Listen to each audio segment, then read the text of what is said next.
दर्शक बंधु आपण मानक समस्त निकटरे मो हृदयर कृतज्ञता एवं धन्यवाद एवं नमस्कार जनाऊँगी। आज नूतन वर्ष रे प्रभु आम मान को सुजोग देले से आम तांको धन्यवाद दौ दौ आपण मान मु प्रभु निकटे धन्यवाद अर्पण करुच्ची। मु Acharya doctor Vijay Kumar Pattnaik Bible Society of India रो वाइस प्रेसिडेंट एवं विशेष भाव में विगत वर्षर अनेक झड़ झंझा मध्य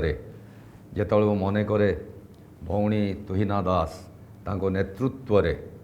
এই कार्यक्रम जेपरी भाव में परिचालित होईछि सेथिपे आमे प्रभुंकर मध्य धन्यवाद दउछु एवं विशेष भाव में विगत दिनर परिस्थिति एवं जो बाट दे आमे अतिक्रम करि आसीछु एवं एई वर्ष नूतन वर्ष रे प्रभु जो आम मान को सुजोग देले ए नूतन वर्ष रे किपरि भाव में आमे एक ऐश्वर्य दिग्दर्शन रे आगो को चलित होबा से विषय मु सम्यक आपण मान मध्य कथबार्ता करिया को चाहे। बाइबल आम माने देखिबा फिलिपियो 3 पर्व 13 एवं 14 रे हे भाई माने मु ए पर्यंत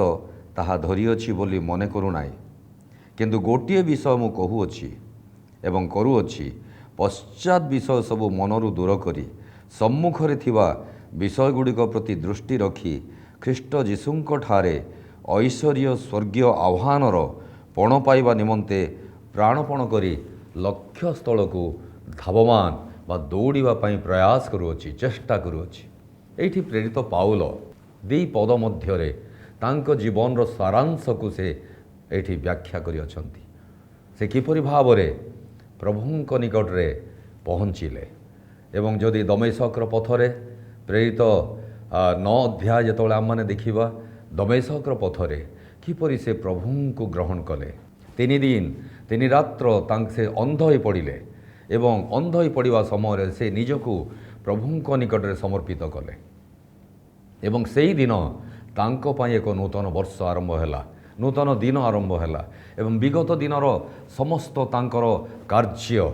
ऐश्वर्य लोक मान विरुद्ध रे तांकर चालना एवं कथबार्ता तांको योजना तांको प्रयास एवं अन्य मान इंगित रे कार्य करिबा ई समस्त विषय को से एक खिड़की भली एक विंडो द्वारा से देखुछंती विगत दिन को कि मु कोठी थिली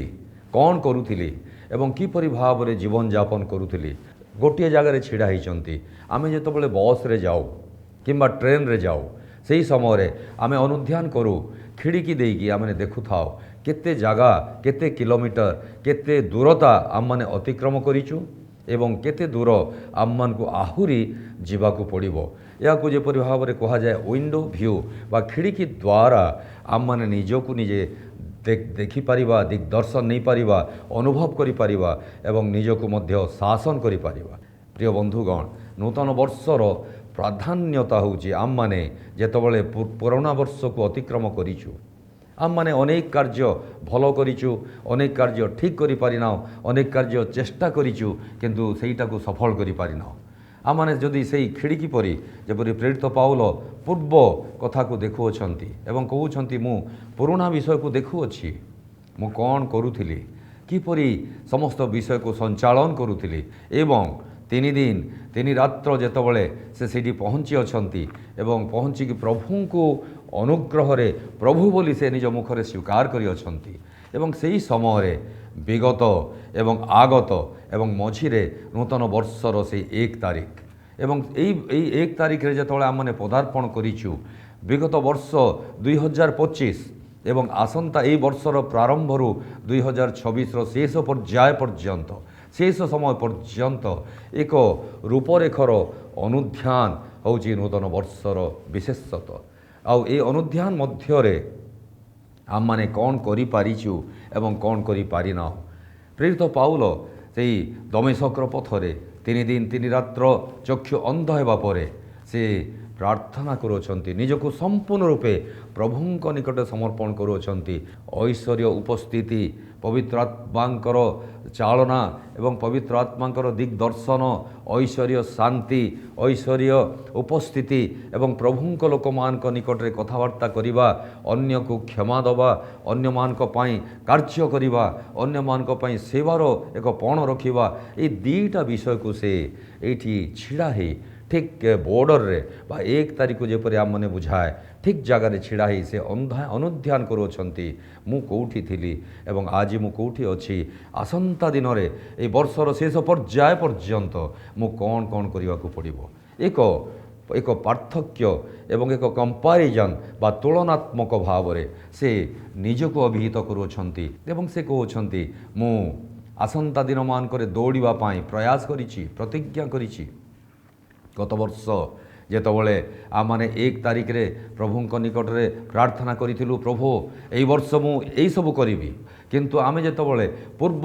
ବର୍ଷକୁ ଦେଖିବା, ପୂର୍ବ ବର୍ଷର 1 ତାରିଖକୁ ଦେଖିବା, ଆମମାନଙ୍କର ପ୍ରତିଜ୍ଞାମାନଙ୍କର ସମସ୍ତ ଟିପ୍ପଣୀକୁ ଦେଖିବା, ଆମେ କେତେ ଦୂର କରିପାରିଛୁ, କେତେ ଦୂର ସଫଳତା ଏବଂ କେତେ ଦୂର ବିଫଳତା, এই ଦୁଇଟା ବିଷୟକୁ ଆମେ ଅନୁଧ୍ୟାନ କରୁ। ପ୍ରେରିତ ପାଉଲ କହୁଛନ୍ତି ବିଗତ ବିଷୟ ସବୁ ମୁଁ ଭୁଲି ଯିବା ପାଇଁ ପ୍ରଚେଷ୍ଟା କରିଛି ଏବଂ ତାର ଉପରେ ସେ ନିଜକୁ ଏକ ଅନୁଧ୍ୟାନ କରି ସେଇ ଭୁଲକୁ କିପରି ଆହୁରି କରେକ୍ସନ୍ କରି ଠିକ୍ ଭାବରେ ନେବାକୁ ପାରିବେ ସେଥିପାଇଁ ସେ ପ୍ରଚେଷ୍ଟା କରିଅଛନ୍ତି। ପ୍ରିୟ ବନ୍ଧୁଗଣ, ଏହି ଜୀବନର ଯାତ୍ରା ମଧ୍ୟରେ, ଏହି ସମୟର ଯାତ୍ରା ମଧ୍ୟରେ, ଏହି କାର୍ଯ୍ୟର ଯାତ୍ରା ମଧ୍ୟରେ, ଐଶ୍ୱର୍ଯ୍ୟ ଉପସ୍ଥିତିର ଅନୁଭୂତି ମଧ୍ୟରେ ଆମମାନେ ମଧ୍ୟ ଏକ ଲକ୍ଷ୍ୟ ରଖି ଦୌଡ଼ୁଥାଉ। ଆମମାନେ ଭାବୁ ପ୍ରଭୁ ମୋତେ ତୁମେ ସାହାଯ୍ୟ କର, ମୁଁ ଏହି କାର୍ଯ୍ୟ କରିବା ପାଇଁ ସମର୍ଥ ଯେପରି ହେବି। ଆମେ କିଛି କରିପାରିବୁ ନାହିଁ। ଆମମାନେ ସବୁବେଳେ ଜାଣିଛୁ ଐଶ୍ୱର୍ଯ୍ୟ ପ୍ରଚେଷ୍ଟା ଆମ ଜୀବନର ପ୍ରାଧାନ୍ୟତା ହେବା ଉଚିତ ଏବଂ ଐଶ୍ୱର୍ଯ୍ୟ ଉପସ୍ଥିତି ଆମ ଜୀବନର ଦିଗ୍ଦର୍ଶନ ହେବା ଉଚିତ। ତେବେ ଯାଇକରି ଏହି ନୂତନ ବର୍ଷ ଆମମାନଙ୍କ ନିମନ୍ତେ ଏକ ଐଶ୍ୱର୍ଯ୍ୟ, ଐଶ୍ୱର୍ଯ୍ୟତାର ଏବଂ ଆଶୀର୍ବାଦର ବର୍ଷ ହେଇକରି ପରିଣତ ହେବାକୁ ପାରିବ। ଆମମାନେ ନିଜ ଜୀବନର ଅନୁଭୂତିକୁ ଆମମାନେ ଦେଖୁ। ପ୍ରେରିତ ପାଉଲ ବିଗତ ଦମେସ୍କର ପଥରୁ ରୋମିଓ ଜେଲଖାନା ପର୍ଯ୍ୟନ୍ତ ସେ ଦୌଡ଼ି ଅଛନ୍ତି। ଯଦି ଆମମାନେ ଦେଖିବା 2 ତିମୋଥୀ 4 ପର୍ବ 6-8ରେ ସେ କହୁଛନ୍ତି ମୁଁ ମୋର ଏହି ଦୌଡ଼କୁ ସମାପ୍ତ କରିଅଛି। ମାନେ ଏହି ଦୌଡ଼ ନୂତନ ବର୍ଷର ପ୍ରାରମ୍ଭରୁ ଏକ ଲକ୍ଷ୍ୟ ରଖି ଆମେ ଦୌଡ଼ିବା ପାଇଁ ପ୍ରଚେଷ୍ଟା କରିଅଛୁ। ଏ ନୂତନ ବର୍ଷ ଯେଉଁଠି ଆମମାନେ ପିଲର ଭାବରେ, ମାଇଲ ଖୁଣ୍ଟ ଭାବରେ ଛିଡ଼ା ହେଇଛୁ, ସେଇଠି ଆମମାନେ ନିଜକୁ ପରୀକ୍ଷା କରିବାକୁ ପଡ଼ିବ। ଗତ ବର୍ଷ ମୁଁ କ'ଣ କରିପାରିଛି ଏବଂ ଏହି ବର୍ଷ କ'ଣ କରିବା ପାଇଁ ପ୍ରଚେଷ୍ଟା କରିବି। ବିଗତ ବର୍ଷର ବିଫଳତା ଏହି ବର୍ଷର ସଫଳତାରେ ମୋତେ କେତେ ଦୂର ସାହାଯ୍ୟ କରିବ, ତାହା ଆମମାନଙ୍କ ପ୍ରାଧାନ୍ୟତା ଏବଂ ଚିନ୍ତା ରହିବା କଥା। ଜଣେ ସ୍ପୋର୍ଟସମ୍ୟାନ୍ ଯେତେବେଳେ ଆମମାନେ ରେସ୍ ହୁଏ, ଆମମାନେ ଦେଖୁ 5 ଜଣ 6 ଜଣ ଝିଅ, ଯୁବା କିମ୍ବା ଯୁବତୀ ସେମାନେ ଦୌଡ଼ ଆରମ୍ଭ କରନ୍ତି, କିନ୍ତୁ ସେମାନେ ଶେଷ ପର୍ଯ୍ୟାୟରେ ଯେତେବେଳେ ପହଞ୍ଚିବେ, ଠିକ୍ ସେଇ ଶେଷ ରେଖାକୁ ଛୁଇଁବା ସମୟରେ କେବଳ ଜଣେ 2 ଜଣ ଏବଂ 3 ଜଣ, ପ୍ରଥମ, ଦ୍ୱିତୀୟ ଏବଂ ତୃତୀୟ, ବାକି ସମସ୍ତେ ଫେରିଯାଆନ୍ତି, ନିରାଶ ହେଇ ଫେରିଯାଆନ୍ତି। କିନ୍ତୁ ସେଇ ନିରାଶ ଆମମାନଙ୍କ ନିମନ୍ତେ ଐଶ୍ୱର୍ଯ୍ୟତା ଦେବ। ଆମମାନେ ଯେଉଁ ନୈରାଶ୍ୟତାରେ କ'ଣ କଲୁ, ଯିବା ସମୟରେ ବାମ ଡାହାଣ ଉପର ତଳ ଏହି ଲୋକମାନଙ୍କର ଶବ୍ଦ, ଏହି ଲୋକମାନଙ୍କର ଆଚରଣ, এই ଲୋକମାନେ ଆମମାନଙ୍କୁ ଯେଉଁ ଅନେକ କଥାବାର୍ତ୍ତା କରିଅଛନ୍ତି ଏବଂ ଅନେକ ନିରୁତ୍ସାହ କରିଅଛନ୍ତି ଏବଂ ଅନେକ ଭାବରେ ଆମମାନଙ୍କୁ ଟିପ୍ପଣୀ ଦେଇଅଛନ୍ତି, ଏହାଦ୍ୱାରା ଆମମାନେ ଅନେକ ବିଫଳତାର ସମ୍ମୁଖରେ ଦଣ୍ଡାୟମାନ ହେଇଛୁ। ଯେଉଁମାନେ ସଫଳତାର ପ୍ରତୀକ ହେଉଛନ୍ତି ସେମାନେ କୌଣସି ଆଡ଼କୁ ଦେଖି ନାହାନ୍ତି, ବାମକୁ ଦେଖି ନାହାନ୍ତି, ଡାହାଣକୁ ଦେଖି ନାହାନ୍ତି। ବାମରୁ ଲୋକମାନେ ଆୱାଜ କରୁଅଛନ୍ତି, ପାଟି କରୁଅଛନ୍ତି, ଆରେ ତୁ ଦୌଡ଼, ତୋ ଗୋଡ଼ ଏପଟେ ପଡ଼ୁଛି, ସେପଟେ ପଡ଼ୁଛି, ଅନେକ ପ୍ରକାର କଥା। କିନ୍ତୁ ଆମମାନେ ଯେତେବେଳେ ଲକ୍ଷ୍ୟସ୍ଥଳକୁ ଧାବମାନ ହେବା, ଦୌଡ଼ିବାକୁ ପ୍ରଚେଷ୍ଟା କରିବା, ଏକ ଲକ୍ଷ୍ୟରେ, ଏକ ନିରୀକ୍ଷଣତାରେ ଆମମାନେ ଦୌଡ଼ିବା ଏବଂ ନିଶ୍ଚୟ ଆମମାନେ ସେ ସଫଳତା ଲାଭ କରିବା। 2 ତିମୋଥୀ 4:6-8 ଆମମାନେ ଯେତେବେଳେ ଦେଖିବା, ସେହି ସମୟରେ ପ୍ରେରିତ ପାଉଲ ସେଠି ଏକ ପକ୍ୱ କେଶଧାରୀ ବ୍ୟକ୍ତିତ୍ୱ, ସେ ଚିନ୍ତାରେ ବସି ନାହାନ୍ତି, ସେ ଈଶ୍ୱରଙ୍କୁ ଧନ୍ୟବାଦ ଦେଉଅଛନ୍ତି। କିଛି ସମୟ ମଧ୍ୟରେ ରୋମିଓ ସୈନିକମାନଙ୍କର ଖଡ଼୍ଗ ତାଙ୍କ ମସ୍ତକକୁ 2 ଖଣ୍ଡ କରିବ, ଶରୀରରୁ ଅଲଗା କରିଦେବ। ଏହିପରି ଏକ ସମୟରେ, ଘଡ଼ିସନ୍ଧି ସମୟରେ ସେ ଜେଲଖାନାରେ ବସି ସେ ଲେଖୁଅଛନ୍ତି ମୁଁ ମୋର ଦୌଡ଼ ଶେଷ କରିଅଛି। ଏକ ବ୍ୟକ୍ତିତ୍ୱ ଯାହାଙ୍କ ମଧ୍ୟରେ କୌଣସି ଚିନ୍ତା ନାହିଁ, ଭୟ ନାହିଁ, ବ୍ୟସ୍ତତା ନାହିଁ,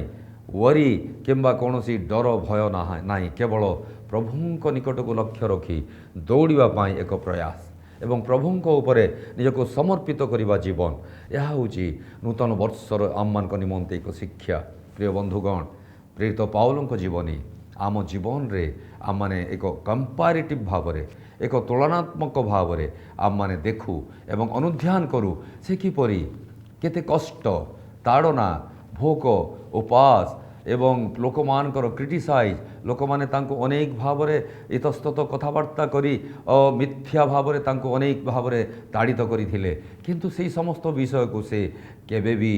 ଭ୍ରୂକ୍ଷେପ କରିନାହାନ୍ତି, ଚିନ୍ତା କରିନାହାନ୍ତି। ପଶ୍ଚାତ୍ ବିଷୟକୁ ସେ ଚିନ୍ତା କରିନାହାନ୍ତି। ସେ କେବଳ ଆଗକୁ ଦେଖିବା ପାଇଁ ପ୍ରଚେଷ୍ଟା କରିଅଛନ୍ତି। ପ୍ରଭୁଙ୍କର ଯେଉଁ ଯୋଜନା, ପ୍ରଭୁଙ୍କର ଯେଉଁ ଲକ୍ଷ୍ୟ, ପ୍ରଭୁଙ୍କର ଯେଉଁ ଦାୟିତ୍ୱ ଆମ ଜୀବନରେ ମଧ୍ୟ ଆମେ ସେହି ବିଷୟକୁ ଆମେ ଆପଣେଇ ନେଉ। ପ୍ରଭୁ ଆମମାନଙ୍କ ଜୀବନରେ ଅଶେଷ ଆଶୀର୍ବାଦ ଦେବା ପାଇଁ ଚାହାନ୍ତି। ଏ ନୂତନ ବର୍ଷରେ ମୋର ଏକ ଦୌଡ଼ ଅନୁଭୂତି ନିଶ୍ଚିତ ଭାବରେ ଏ ନୂତନ ବର୍ଷରେ ଆପଣମାନଙ୍କ ନିମନ୍ତେ ଏକ ଇନ୍ସପାୟାରିଂ ଯେପରି ହୋଇପାରିବ, ସେଥିପାଇଁ ମୁଁ ନିଜର ଏକ ଉଦାହରଣକୁ ଆପଣମାନଙ୍କ ମଧ୍ୟରେ କହିବା ପାଇଁ ଚାହେଁ। ଜୀବନରେ ଅଭାବ, ଅନାଟନ, କଷ୍ଟ, ଦୁଃଖ, ସମସ୍ୟା ଆସିବ, କିନ୍ତୁ ଏହି ସମସ୍ତ ଆମମାନଙ୍କ ନିମନ୍ତେ କିଛି ବଡ଼ କଥା ନୁହେଁ। ପ୍ରଭୁ ଯେତେବେଳେ ଆମମାନଙ୍କୁ ସୁସ୍ଥ କରିଅଛନ୍ତି, ସବଳ କରିଅଛନ୍ତି, ଦୃଷ୍ଟି ଦେଇଅଛନ୍ତି, ଶକ୍ତିବନ୍ତ କରିଅଛନ୍ତି, ଆମମାନଙ୍କ ନିମନ୍ତେ ସମସ୍ୟା କୌଣସି ଏକ ବାଧା ଦେଇପାରିବ ନାହିଁ। ଏବଂ ଛୋଟ ସମୟରେ ଯେତେବେଳେ ବାପା ମାଆଙ୍କର ଅସୁବିଧା ସମୟରେ ଯେତେବେଳେ ମୋତେ ପାଠ ପଢ଼ିବାର ଇଚ୍ଛା ହେଲା ଏବଂ ସେମାନେ କହିଲେ ଆମେ ତୁମକୁ ପଇସା ପତ୍ର ଦେଇ ସପୋର୍ଟ କରିପାରିବୁ ନାହିଁ, ମୁଁ ନିଜେ ପ୍ରଭୁଙ୍କ ନିକଟରେ ନତମସ୍ତକ ହେଲି ଏବଂ ପ୍ରଭୁଙ୍କ ନିକଟରେ ପ୍ରତିଜ୍ଞା କଲି, ପ୍ରଭୁ ତୁମେ ମୋତେ ସାହାଯ୍ୟ କର। ଯେପରି ବାପା ମାଆଙ୍କ ଜୀବନରେ ତୁମେ ସାକ୍ଷ୍ୟ ପ୍ରଦାନ କରିଛ ଏବଂ ଅସମ୍ଭବକୁ ସମ୍ଭବରେ ପରିଣତ କରିଛ, ମୋ ଜୀବନରେ ମଧ୍ୟ ତାହା କର। ଏବଂ ମୁଁ ଧୀରେ କରି ଘରରୁ ମୁଁ ବାହାରକୁ ଚାଲିଗଲି ଏବଂ ସେଇଠୁ ମୁଁ ଚାଲି ଚାଲି ଅନେକ ଦୂର ଗଲି। ଅନେକ ଦୂର ଗଲା ପରେ ମୁଁ ଥକି ଯାଇଛି। ଗୋଟିଏ ସାର୍ଟ, ଗୋଟିଏ ପ୍ୟାଣ୍ଟ, ଚପଲ ଆଉ ସମସ୍ତ ବିଷୟ ଆଉ ଅତି ଅପରିଷ୍କାର ଭାବରେ ଥିଲା। ଯେହେତୁ କୌଣସି ସୁବିଧା ନଥିଲା, କେବଳ ଗୋଟିଏ ବିଷୟ ଆମେ ଜାଣିଥିଲୁ, ପ୍ରଭୁ ବିଷୟକ ଭୟ, ଜ୍ଞାନର ଆରମ୍ଭ ଏବଂ ସେହି ପ୍ରଭୁ ବିଷୟକ ଭୟ ଆମମାନଙ୍କ ଜୀବନରେ ଦିଗ୍ଦର୍ଶନ ଦେବ। ଏବଂ ମୁଁ ଘର ଛାଡ଼ି ଚାଲିଗଲି। କିଛି ଦୂର ଗଲା ପରେ ମୁଁ 3 ଦିନ 3 ରାତ୍ର ଗୋଟେ ଜାଗାରେ ପ୍ରାର୍ଥନାରତ ରହିଲି ଏବଂ ମୁଁ ଗୋଟିଏ ବିଷୟ ପ୍ରଭୁଙ୍କୁ କହିଲି କି ମୁଁ ଯେଉଁ ଲକ୍ଷ୍ୟରେ ବାହାରିଛି, ମୁଁ ଯେଉଁ ଦୌଡ଼ ବା ମୋ ଯାତ୍ରା ମୁଁ ଘରୁ ଆରମ୍ଭ କରିଛି, ମୁଁ ପାଠ ପଢ଼ିବା ପାଇଁ ଚାହେଁ। ଏବଂ ସେଇଠୁ 3 ଦିନ 3 ରାତ୍ର ପରେ ମୋତେ ସତେ ଯେପରି ଜଣେ ଉଠେଇ ଆଣି ସେଇ ରାସ୍ତା ଉପରେ ଛିଡ଼ା କରିଦେଲେ ଏବଂ ଯେମିତି ମୁଁ ଛିଡ଼ା ହେଇଛି, ଜଣେ ମୋଟର ସାଇକେଲର ଆରୋହୀ ସେ ଆସି ମୋତେ ସତେ ଯେମିତି ଜାଣିଅଛନ୍ତି, ସେ ମୋତେ କହିଲେ ଭାଇ ବସ। ଏବଂ ମୁଁ ବସିଲି, ଚାଲିଲି। ମୋ ହାତରେ କିଛି ନାହିଁ, କେବଳ ଗୋଟିଏ ସାର୍ଟ, ଗୋଟିଏ ହାଫ୍ ପ୍ୟାଣ୍ଟ ଏବଂ ଗୋଟିଏ ଚପଲ ଏବଂ କିଛି ସେହି ସମୟରେ 20 ପଇସା 50 ପଇସା 1 ଟଙ୍କା ଏପରି ଥିଲା, 2-4ଟା ପଡ଼ିଥିଲା। ଚାଲିଛି ମୁଁ ଏବଂ ତାଙ୍କ ସଙ୍ଗରେ ଗଲି। ସେ ମୋତେ କହିଲେ, ସେ ମୋତେ ପଚାରିଲେ, ମୁଁ ମୋର ସମସ୍ତ ବିଷୟ, ଲକ୍ଷ୍ୟ ଏବଂ ଯାତ୍ରାର ଆରମ୍ଭ ବିଷୟରେ ତାଙ୍କୁ ଅବଗତ କଲି ଏବଂ ସେ ଗୋଟିଏ ଛୋଟ ଘର ଦେଲେ ଏବଂ ସେହି ଛୋଟ ଘରେ ମୁଁ ରହିଲି। ସେହି ଘର ପ୍ରାୟ ଇତସ୍ତତ ହୋଇ ପଡ଼ିଥିଲା ଆଉ ଯେଉଁଠିକି କନଷ୍ଟ୍ରକ୍ସନ୍ର ସବୁ ଜିନିଷପତ୍ର ସେଇଠି ରହେ, ମୁଁ ସବୁକୁ ନେଇକିରି ତାକୁ ସଜେଇକିରି ଆଉ ସେଇ ଗୋଟିଏ କାର୍ଟୁନ୍ ପକାଇ ଦେଇକି ତାକୁ ଗୋଟିଏ ଖଟ ତିଆରି କରିଦେଲି ଆଉ ତା'ର ଯେତେ ଅପରିଷ୍କାର ଜିନିଷ ସେଇ ଗୃହର ସବୁ ସେଇଠି ସଜେଇକି ରଖିଦେଲି ଏବଂ ସେଇ ଗୃହ ସୁନ୍ଦର ଦେଖାଗଲା। ମୁଁ ଘର ଘର ଯାଏ, ଟ୍ୟୁସନ୍ ଖୋଜେ, କିଛି କିଛି ଲୋକ ମୋ ମୁହଁରେ ଛେପ ମଧ୍ୟ ପକାଇଦେଲେ, କିନ୍ତୁ ମୁଁ ସେଇଥିରେ ନିରୁତ୍ସାହ ହେଲି ନାହିଁ। ମୁଁ ଦୌଡ଼ିଛି, କାରଣ ମୋର ଲକ୍ଷ୍ୟ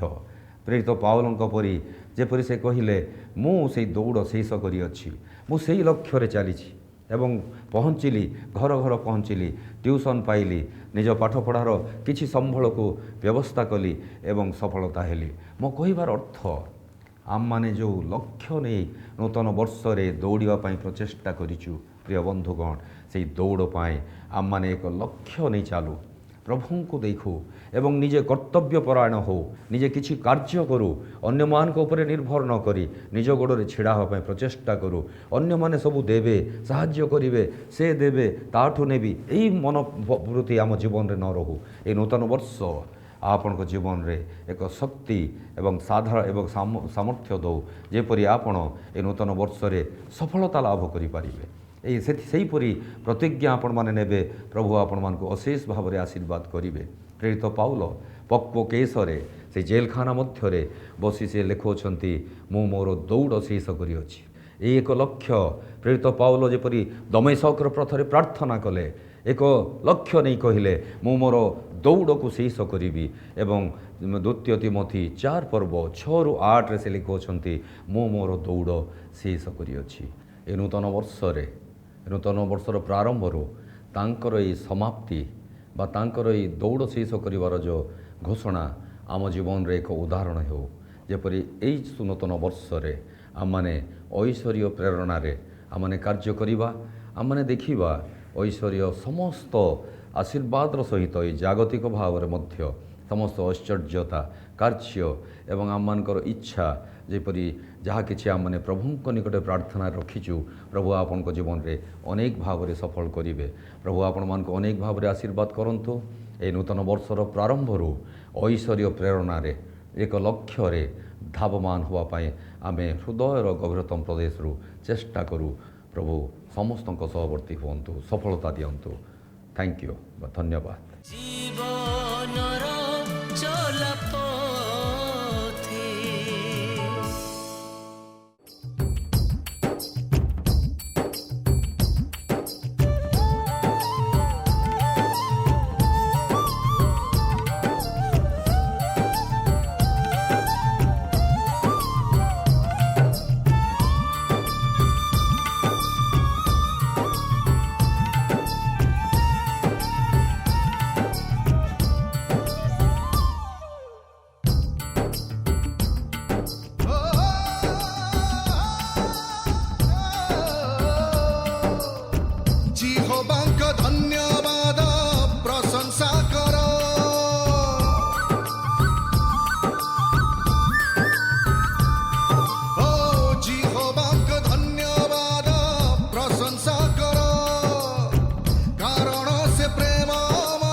प्रेम करुणा चिरस्थायी तांको प्रेम करुणा चिरस्थायी जिहवा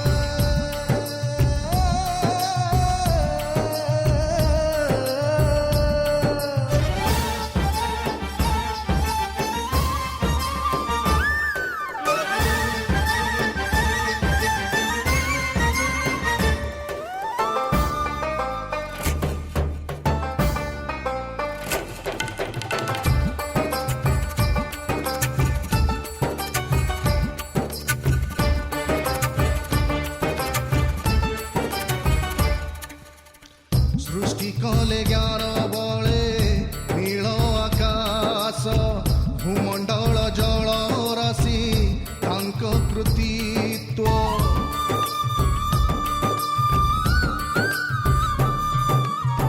सृष्टि कले ज्ञान बले नील आकाश भूमंडल जल राशि तांक कृतित्व तांक परि सृष्टि करता आउ केहि नाही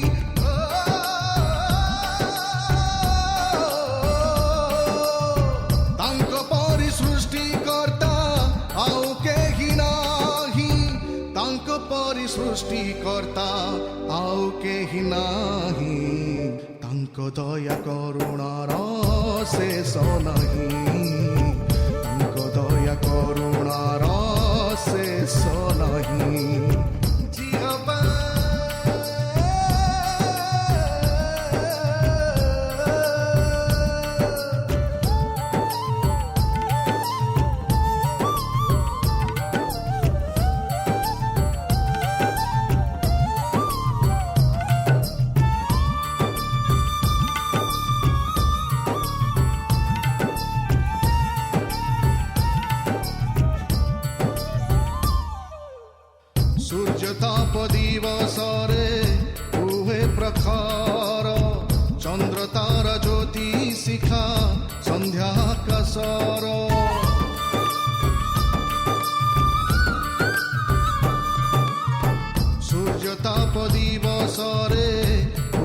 ପ୍ରଖର ଚନ୍ଦ୍ର ତାର ଜ୍ୟୋତି ଶିଖା ସନ୍ଧ୍ୟା ଆକାଶର ତାଙ୍କ ପରି ଶ୍ରେଷ୍ଠ ଶିଳ୍ପୀ ଆଉ କେହି ନାହିଁ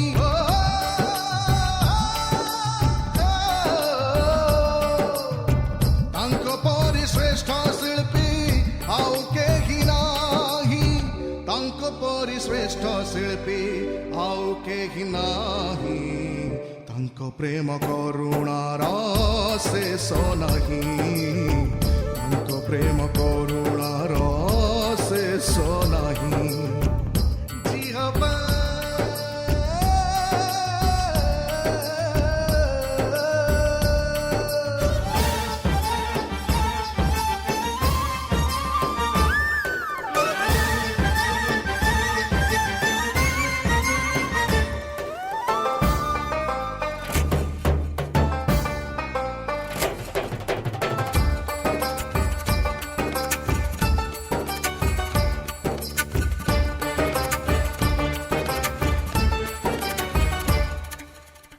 ধন্যবাদ কর সে যে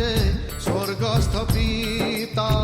সবুরিঙ্কু আহার সে যোগান্তি সর্বদা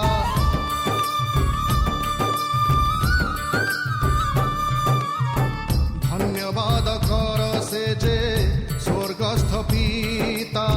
সবুরিঙ্কু আহার সে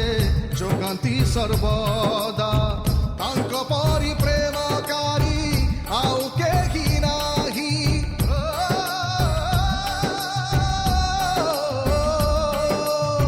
ତାଙ୍କ ପରି ପ୍ରେମକାରୀ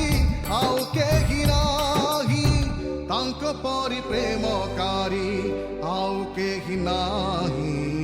ତାଙ୍କ ଦୟା କରୁଣାର ଶେଷ ନାହିଁ ତାଙ୍କ ଦୟା କରୁଣାର ଶେଷ ନାହିଁ জিহ্বাঙ্ক ধন্যবাদ প্রশংসা কর কারণ সে প্রেমময় মহান ঈশ্বর তাঙ্ক পরি ঈশ্বর যে আউ কেহি নাহি তাঙ্ক প্রেম করুণা চিরস্থায়ী তাঙ্ক প্রেম করুণা চিরস্থায়ী তাঙ্ক দয়া করুণার ଶେଷ ନାହିଁ ତାଙ୍କ ପ୍ରେମ କରୁଣା ଚିରସ୍ଥାୟୀ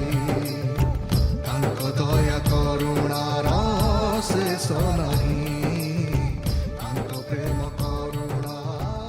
ଚିରସ୍ଥାୟୀ জীবনর চলাপথে প্রিয় বন্ধুগণ এই টেলিভিଜନ ମାଧ୍ୟମରେ ଏବଂ ଟେଲିଭିଜନର ସ୍କ୍ରିନ୍ରେ ଆପଣମାନେ ଯେଉଁ ଫୋନ୍ ନମ୍ବର ଦେଖାଉଛନ୍ତି ତାହାଦ୍ୱାରା ଆପଣମାନେ ଆମମାନଙ୍କୁ ଯୋଗାଯୋଗ କରିବେ ଆମମାନଙ୍କର ବନ୍ଧୁମାନେ ଆପଣମାନଙ୍କ ସହିତ ଯୋଗାଯୋଗ କରିବେ ଏବଂ ଆପଣଙ୍କର ସମସ୍ତ ବିଷୟକୁ ସେମାନେ କଥାବାର୍ତ୍ତା କରି ବୁଝାଇବା ପାଇଁ ପ୍ରଚେଷ୍ଟା କରିବେ ପ୍ରଭୁ ଆପଣମାନଙ୍କୁ ସମସ୍ତଙ୍କୁ ଅନେକ ଭାବରେ ଆଶୀର୍ବାଦ କରନ୍ତୁ ଏବଂ ଆସନ୍ତା ଏହି ନୂତନ ବର୍ଷ ଶେଷ ପର୍ଯ୍ୟାୟ ପର୍ଯ୍ୟନ୍ତ ଆପଣଙ୍କ ସହବର୍ତ୍ତୀ ହେଉ ପ୍ରାର୍ଥନା କରିବା ପ୍ରେମମୟ ପ୍ରଭୁ ଯୀଶୁ ଧନ୍ୟବାଦ କରୁଛୁ ପ୍ରଭୁ ତୁମେ ଆଶ୍ଚର୍ଯ୍ୟ କାର୍ଯ୍ୟ ତୁମ ଲୋକମାନଙ୍କ ମଧ୍ୟରେ କରିଛ ଆଜିର ଏ ନୂତନ ବର୍ଷରେ ଆମମାନଙ୍କୁ ଏହି ସୁଯୋଗ ଦେଲ ଏହି ସନ୍ଦେଶକୁ ଆମମାନେ ଶୁଣିବା ପାଇଁ ଧନ୍ୟବାଦ କରୁଛୁ ପ୍ରେରିତ ପାଉଲଙ୍କ ଜୀବନ ପାଇଁ ତାଙ୍କ ଜୀବନ ଏକ ତୁଳନାତ୍ମକ ଭାବରେ ଆମ ସହିତ ଯେପରି କାର୍ଯ୍ୟ କରିବ ଏବଂ ଏହି ନୂତନ ବର୍ଷର ପ୍ରାରମ୍ଭରୁ ଶେଷ ପର୍ଯ୍ୟାୟ ପର୍ଯ୍ୟନ୍ତ ଦିଗ୍ଦର୍ଶନ ଦେବ ସାହାଯ୍ୟ କର ପ୍ରତ୍ୟେକଙ୍କୁ ବିଶେଷ ଭାବରେ ତୁମ ନିକଟରେ ଅର୍ପଣ କରୁ କରୁ ପ୍ରଭୁ ଯୀଶୁ ଖ୍ରୀଷ୍ଟଙ୍କ ନାମରେ ମାଗୁଅଛୁ ଆମେନ୍ 2026 ଏହି ନୂତନ ବର୍ଷରେ ଆପଣମାନଙ୍କୁ ମୋ ହୃଦୟର ଗଭୀରତମ ପ୍ରଦେଶରୁ ଅଭିନନ୍ଦନ ଏବଂ ଐଶ୍ୱର୍ଯ୍ୟ ଉପସ୍ଥିତିରେ ଆଶୀର୍ବାଦ ଯେପରି ଐଶ୍ୱର୍ଯ୍ୟ ଆଶୀର୍ବାଦ ଆମ ସମସ୍ତଙ୍କୁ ତାଙ୍କ ପ୍ରେରଣାରେ ଆଗକୁ ନେଇଯିବ ହ୍ୟାପି ନ୍ୟୁ ଇୟର୍ 2026 ଆପଣମାନଙ୍କୁ ସମସ୍ତଙ୍କୁ